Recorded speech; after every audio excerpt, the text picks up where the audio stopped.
ربنا یا ربنا رب۔ شعبہ بن حجاج نے بیان کیا، ان سے حکم بن عینہ نے، ان سے ابن ابی لیلہ نے، ان سے علی رضی اللہ عنہ نے کہ فاطمہ علیہ السلام نے چکی پیسنے کی تکلیف کی وجہ سے کہ ان کے مبارک ہاتھ کو صدمہ پہنچتا ہے تو نبی کریم صلی اللہ علیہ وسلم کی خدمت میں ایک خادم مانگنے کے لیے حاضر ہوئیں۔ حضرت صلی اللہ علیہ وسلم گھر میں موجود نہیں تھے، اس لیے انہوں نے حضرت عائشہ رضی اللہ عنہا سے ذکر کیا۔ جب آپ تشریف لائے تو حضرت عائشہ رضی اللہ عنہا نے آپ سے اس کا ذکر کیا۔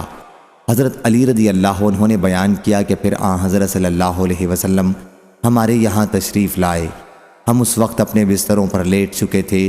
میں کھڑا ہونے لگا تو آپ نے فرمایا کہ کیا میں تم دونوں کو وہ چیز نہ بتا دوں جو تمہارے لیے خادم سے بھی بہتر ہو؟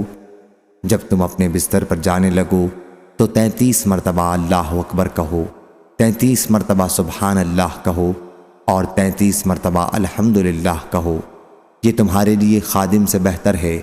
اور شعبہ سے روایت ہے، ان سے خالد نے، ان سے ابن سیرین نے بیان کیا کہ سبحان اللہ 34 مرتبہ کہو۔